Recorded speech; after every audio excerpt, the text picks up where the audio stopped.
लोगों ने झूठ को सच बना दिया है और सच बोलने पे तो आपको पता है सच बोलना बहुत मुश्किल है और लोग आजकल सच बोलना छोड़ चुके हैं।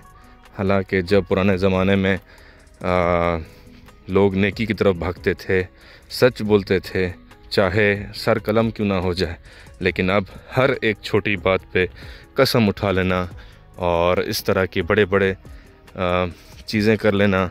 लेकिन क्या है, अपने झूठ को उसको बरकरार रखना कि जी ये सच ही है, ऐसा ही हुआ था।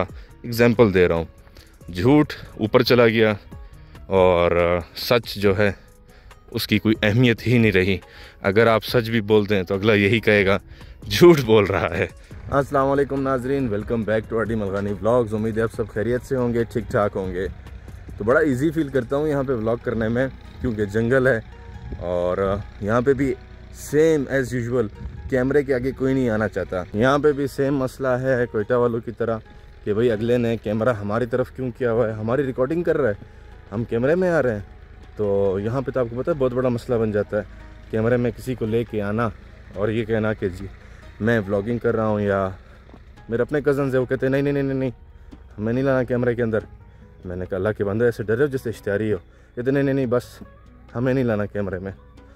ये हाल है भाई, मैं वीडियो बनाऊं, किसी से कोई हाल अहवाल करूं। बुज़ुर्गों का मैंने सोचा था कोई उनसे हाल अहवाल लेंगे इलाके के बारे में या इस बारे में। जब मैं मोबाइल निकालता हूँ, ये काम मत करो, ये काम कर रहे हैं तो जाओ। तो चुप करके भाई दिन ऐसे ही गुजर गया, व्लॉग भी मेरा रह गया।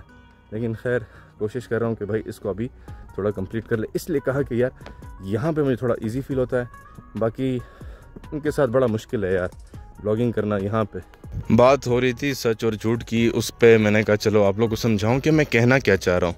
थोड़ा सा रास्ता देख लो और मेरी बातों पे तवज्जो करें। अब मिसाल ये है मेरे भाइयों, अगर कोई किसी की दुकान पे या घर पे कब्ज़ा कर ले, ठीक है, और आप जाके उसके ख़िलाफ़ FIR कर दें, तो अगला जो है आप पे ज़्यादा नाराज़ होता है, आपसे दुश्मनी पाल लेता है कि भाई आपने मेरे ख़िलाफ़ FIR क्यों की। अरे अक्ल के अंधे, तू मेरी चीज़ पे कब्ज़ा कर रहा है तो मैं क्या उसके ख़िलाफ़ कोई एक्शन नहीं लूँ? क्या कि लड़ूँ तेरे साथ? ज़ाहिर है हुकूमत है, जमहूरियत है, हमने तो वही काम करना है ना। आपके जुल्म का जवाब तो हमने हुकूमत को जाके बताना है कि भाई बिला वजह आप हमारी दुकान या मकान या ज़मीन पे कब्ज़ा करना है। अगर वो आपका कोई अपना करीबी निकल जाए तो जी रिश्ते ही ख़त्म। वो कहते हैं अगर एक मिसाल, अगर इतनी सी ज़मीन मैंने आपके ले ली तो क्या हो गया? मैंने कहा वाह ये कमाल है कि भाई इतनी ज़मीन आप दे दो, फिर अपनी तो नहीं देनी, दूसरे की तो लेनी है। आप क्या मिसाल समझाऊँ, ये हाल है लोगों का। मैं एक और मैं आपको बात ऐड करके समझाता हूँ। अगर आपका हमसाया ये चीज़ देख रहा हो कि यार ज़मीन या घर, दुकान एक मिसाल है दस्तगीर की है और अगला बंदा उस पर कब्ज़ा कर रहा है, वो उसको रोकता भी नहीं है। वो कहते हैं इनका आपसी मामला है, ठीक है, क्योंकि किसी को ये भी नहीं पता होता ना कि यार क्या पता इसने फ़रोख्त कर दी हो या घरेलू लेन देन हो, ठीक है ना। अगर उसको पता चल जाए कब्ज़ा भी कर रहा है तब भी नहीं आते मेरे भाई, तब भी कोई नहीं आता। बोलते ना दूसरे के मामले में हम क्यों टांगना है। ज़ाहिर है जान का भी ख़तरा है, लेकिन हक सच कोई भी नहीं बोलता और ना कभी बोला जाएगा। बहुत कम होते हैं निडर जो अल्लाह वाले होते हैं, वो हक को हक कहते हैं, नाजायज़ को नाजायज़। लेकिन यहाँ पे पाकिस्तान की बात हो रही है, हक को हक बोलना यहाँ पे कोई किसी का साथ ही नहीं देता उस पर। चलें इस चीज़ को भी छोड़ देते हैं कि भाई आप हमारे हक में लड़ो मत। अगर भाई आपने अपनी आंखों से गुनाह देखा है, आप उसकी कम से कम गवाही दे दें, तो गवाही भी नहीं देते। हक के साथ खड़ा होना अल्लाह ने फरमाया है कि भाई हक का साथ दें, सच का साथ दें। अगर आपको लगता है कि मैं एक गैर एक्सपीरियंस बात कर रहा हूँ और अपने से मैंने कह दी है, तो आप पहले कुरान का जाके तर्जुमा पढ़ लें, आपको ख़ुद समझ में आ जाएगा। हमने तो वो लोग भी देखे हैं जो अपनी ज़ुबान के ऊपर सौदा करें या किसी चीज़ की लेन देन करें, उस पर बाद में मुकर जाते हैं। कलमा भी पढ़ लें, कुरान भी उठा लें, तो उसके साथ आप बताओ आप क्या करोगे? कुछ भी नहीं, नील। आप इतनी बड़ी चीज़ कर दी है, जा तू ले ले, फिर हम आखिरत में देखेंगे। बंदा क्या कुछ आखिरत में छोड़ देगा, क्या कुछ, हर चीज़। अगर कोई किसी तरह कसम कुरान झूठी, और आगे का दौर देख लेना यही है, कसम कुरान झूठी नाउज़ुबिल्लाह लोग उठाते हैं, उसको मानते भी नहीं है। इसीलिए मैंने आपको कहा ना कि सच को तो कोई मानता ही नहीं है। मेरी नज़र में अगर सच को माना जाता तो शायद ये कसम कुरान उठाने की ज़रूरत ही नहीं थी।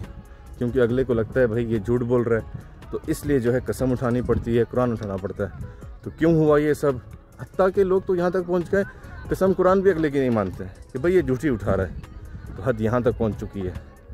तो इंसान अगर सच्चा होता तो सच के ऊपर बंदा कोई कह देता ना कि भाई ये बात, अगला मान जाता। लोगों ने नुकसान उठाए हुए हैं। बंदा जाए इंसाफ मांगने दर पदर, वहाँ पे उल्टा जलालत, बेइज्जती अलग। सब कहते हैं कि यार अपना लमन खुद उठा के घूम रहा है, तो क्या करे भाई, एक बंदा अपनी चीज़ किस तरह बचाए? आप लोग ही ऑप्शन दे दो। लेकिन ये सब ने देखा हुआ है, कितने कितने साल लोगों के केस चलते हैं, इंसाफ delay delay delay delay delay, कई साल जब केस चलते हैं बंदा भी थक जाता है कि यार इतने पैसे लग गए, इतने की तो ज़मीन ही नहीं थी। बंदा परेशान हो जाता है, क्या करें। मैं कहता हूँ पुराने ज़माने का जो निज़ाम था वो अच्छा था, जहाँ पे काजी बैठता था, फ़ौरन क्या कहते हैं आपका केस आया, उसका पीरियड चलता था कि भाई सबूत, गवाहान, एक्सेट्रा एक्सेट्रा, उसका एक कानून निज़ाम था और आपको फ़ौरन इंसाफ मिल जाता था। अब तो अब आपके सामने है, कई लोगों के केस चल रहे हैं जो मेरी वीडियो देख रहे हैं, शायद आप लोग का भी चल रहा हो, क्या मालूम। और अगर हम उसकी जड़ जाके पकड़ें तो यकीन करें बेईमानी, दिल की खोट और झूठ, सच पे अगर बंदा आ जाए, कसम से किसी का 1 फुट भी कोई भी ना ले, उसी टाइम फैसला होगा। अब कोयटा में आपके सामने जब माजरीन जा रहे थे, उन्होंने क्या किया जी, अपना एक घर कई लोगों के ऊपर बेच दिया, क्योंकि इस्लामी था, इंतकाल तो था नहीं। एक मिसाल देता हूँ, एक को जो है सबसे महंगा बेचा, दूसरे को उससे ज़रा सस्ता बेचा, तीसरे को ज़रा उससे सस्ता बेचा। किस बुनियाद पे? कि भाई जहाँ ज़्यादा पैसे हो जाएंगे, यानी फ्रॉड। इन चीज़ों से आखिर कब तक हम नहीं निकलेंगे? और किसी को साफ बात है अपने अमाल का फ़र्क ही नहीं पड़ता, उसको जहन में ये है ही नहीं कि मैं मरूंगा, इस चीज़ का मैंने हिसाब भी देना है। उसने क्या किया, फौरी वक्त के ऊपर अपनी चीज़ आगे कर ली कि यार फ़िलहाल मेरा वक्त पूरा होता है, कल किसने देखी है।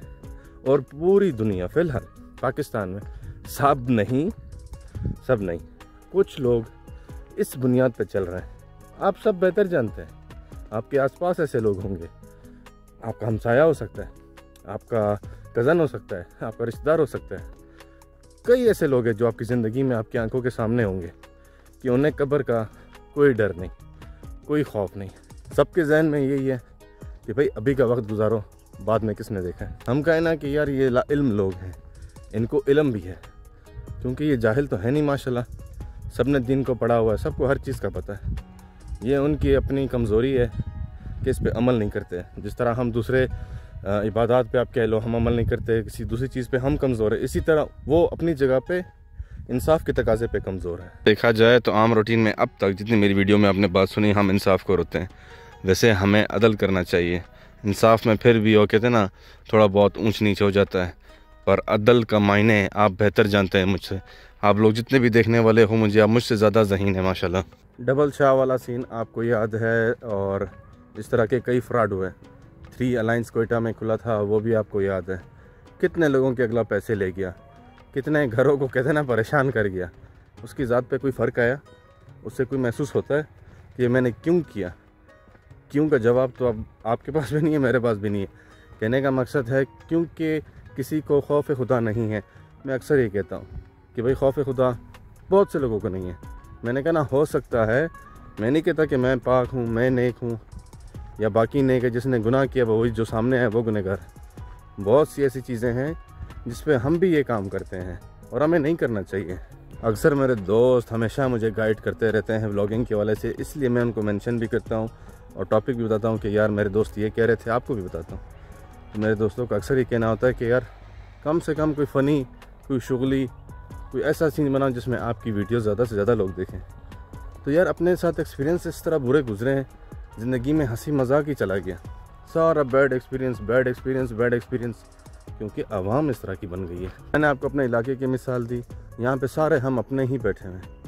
हम अपनी कौम एक दूसरे को कहते हैं माफ़ नहीं करते, कि बनों पे झगड़ा, लकड़ी चोरी करना, दूसरी चीज़ें, मामलात, सब पे जुल्म हम खुद अपने ऊपर करते हैं। मैंने अपने इलाके के हवाले से आपको सिर्फ मिसाल दी। अब ऐसा यहाँ पे भी है, ऐसे लोग हैं जिन्होंने कहा ना कि यार लड़ाई झगड़ा छोड़ देते हैं, चलो यार कुछ नहीं होता।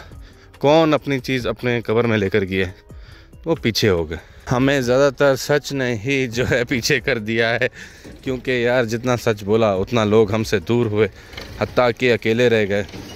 अब बहुत से लोग ये कहते हैं कि यार झूठ बोलो लेकिन बना के रखो, तो ऐसा झूठ बोल के क्या फ़ायदा यार, दिल में बुग़्ज़ रख के कोई बना के रखे, ऐसा भी नहीं होता। Moral of the story, blog को करते हैं यहाँ पे थोड़ा सा एंड, क्योंकि एक चीज़ को, टॉपिक को इतना लंबा नहीं खींच सकते। बताना और समझाना सिर्फ ये था मेरे भाइयों कि कोशिश करें, इंसाफ किया करें, इंसाफ से बढ़ के कोई चीज़ नहीं है। झूठ ना बोलें, अदल करें, अल्लाह आपको उसमें से खैर देगा। तो आप लोगों ने अपना बहुत सारा ख्याल रखना है, और मेरे ब्लॉग को लाइक करें, शेयर करें, सब्सक्राइब करें, और ज़िंदगी रही तो इंशाल्लाह मिलेंगे अपने अगले ब्लॉग में। तब तक बहुत सारा आप लोगों ने अपना ख्याल रखना है। मिलते हैं अपने अगले ब्लॉग में, तब तक के लिए अल्लाह हाफ़िज़।